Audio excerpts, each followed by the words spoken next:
Okay, so I started a conversation over on Bluesky that I want to take here to YouTube to kind of work something out because I am genuinely perplexed by the manufactured trade and tariff war. So I want to talk through kind of what we know so far, do some back of the napkin math, offer some scenarios, and then hear from you what you think is really behind all of this.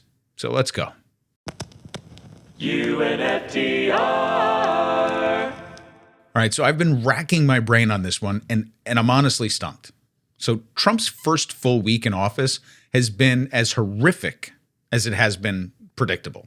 Now, the reason I say it's predictable is that I read Project 2025. I did a lengthy piece on it several months ago as well.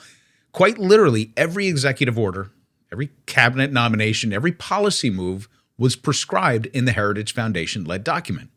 There are only two outliers that I can see thus far. The first is Elon Musk. The second is where tariffs are concerned. So regarding Musk, there is a potential tariff tie-in that somebody on Bluesky surfaced that would be nuts on the face of it, but we have to give it credence, which I'll explain in a moment. But what surprises me is that Musk is still as involved as he is. I honestly saw him as a political stunt that would lose some steam when Trump got the part where he actually has to govern. But this Doge committee, it's not a real thing, but it's doing stuff.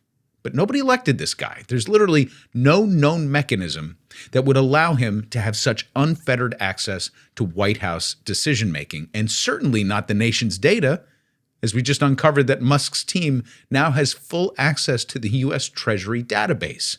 So this is a startling turn of events, and I have no idea how this plays out. Now, I pride myself on bringing answers and explanations to my audience. So this is really sticking in my ass sideways like a chicken bone. Save for the most dystopian explanations, I sincerely don't get why Trump would keep this guy so close now that he got what he wanted and he used Musk's money to retake the White House. So that brings us to tariffs. There were scant allusions to tariffs in Project 2025. Apart from vague references to beating back Chinese global expansion and evaluating trade policies with India and the EU, the document pretty much steers clear of tariff talk. That was a Trump invention. Tariffs is a Trump invention on the campaign trail that even party insiders debunked as bad policy. And they also kind of dismissed it as like Trump was just posturing for the most part. Even as recently as Davos, Jamie Dimon was downplaying the notion of tariffs. And the markets had already baked in assumptions that we would increase tariffs on several goods from China by around 10%, which is why up until this weekend, the VIX, which is the market measure of anticipated volatility, had increased when Trump took office, but it pretty much leveled out by the end of January. So that means all of the nuts things that he was proposing, they'd pretty much baked into all of the future pricing, and they thought things would be relatively stable. Now, it's going to be interesting to see what happens to the VIX starting on the day that the markets come back into session. So even when Democrats were still in charge of some things and the Senate and the White House could compel the CBO or the Congressional Budget Office to predict the impact of the proposed 10% tariffs on just China, the results were muted enough that the markets blew past them. The last CBO analysis on record in December estimated that 10% tariff on Chinese goods, as Trump had promised throughout the campaign, would shrink the U.S. economy by 0.6% over a 10-year period and increase inflation 1% by 2026. So that's not great, right? But they did concede that the tariffs would raise nearly $3 trillion over the next decade.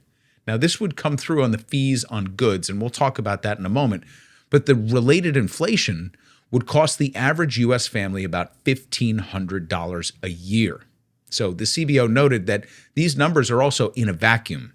So that means that they don't account for retaliatory measures from China or other governments. So hold that thought as well.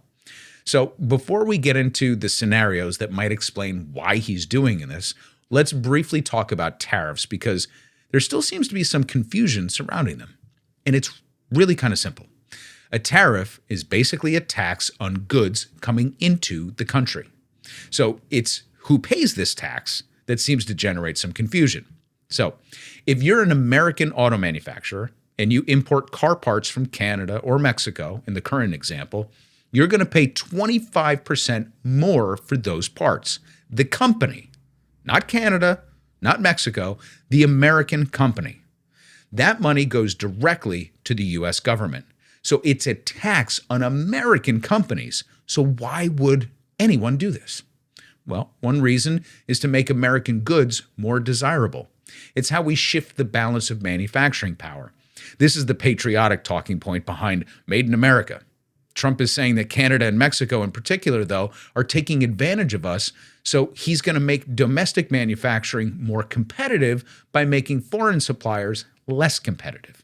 This is market manipulation at its finest, by the way. But anyway, forget the fact that we're still operating under the trade rules that Trump himself negotiated when he updated NAFTA and forced our partners into the USMCA.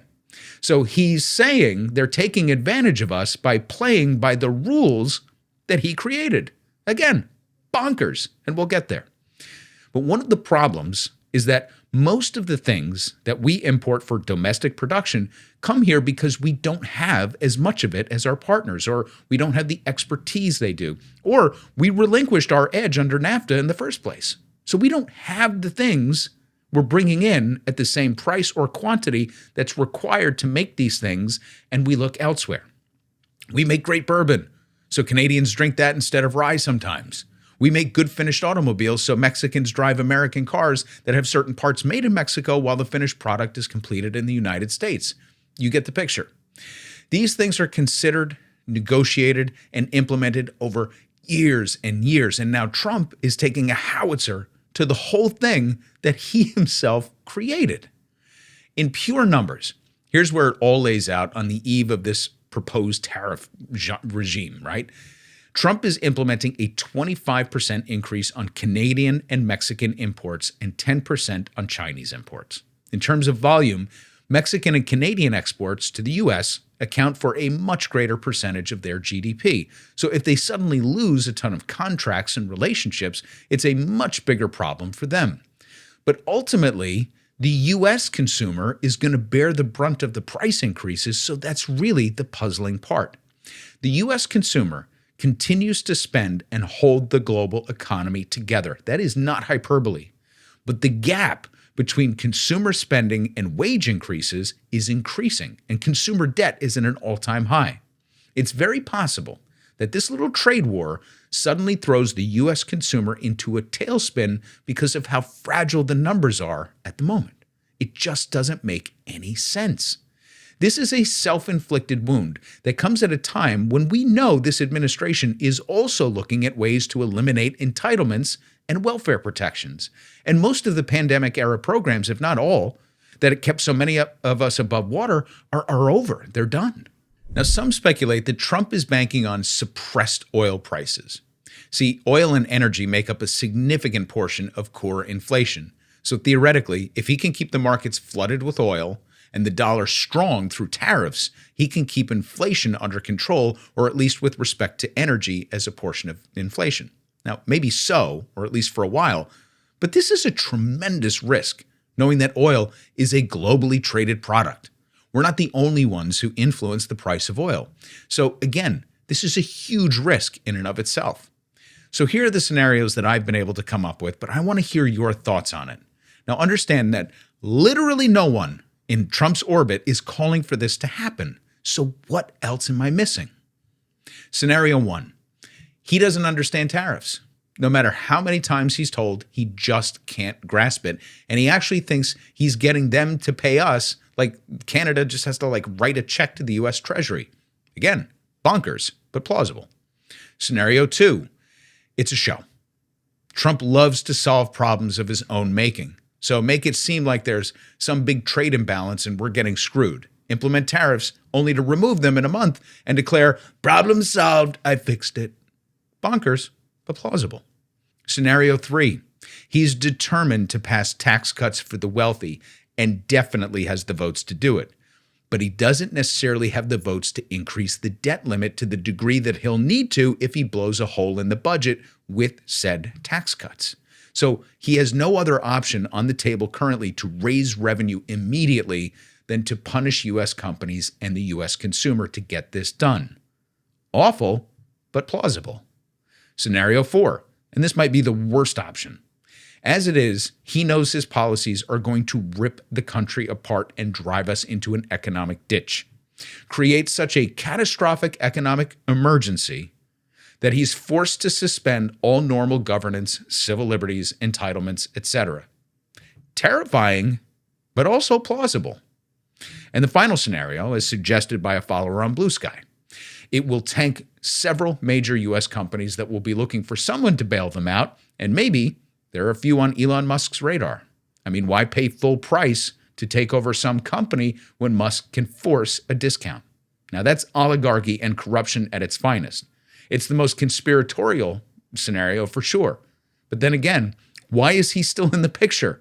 Why is this man, this charlatan, this alt-right sympathizing, free speech destroying, technology stealing, government subsidy taking product of apartheid South Africa still in such a position and influence over this administration? The trade war is on like Donkey Kong. Trudeau and Sheinbaum have already responded in kind. The price of everything is about to go up, and supply chain snarls will undoubtedly ensue.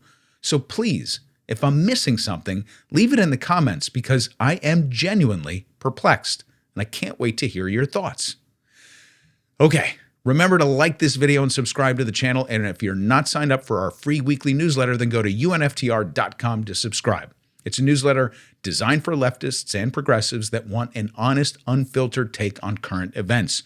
We share top news items from vetted left sources, an economic chart of the week, original takes on big issues, a weekly progressive spotlight, and other progressive resources that you should tap into. That's UNFTR.com. Leave your comments below so we can work this one out together. Can't wait to hear your thoughts.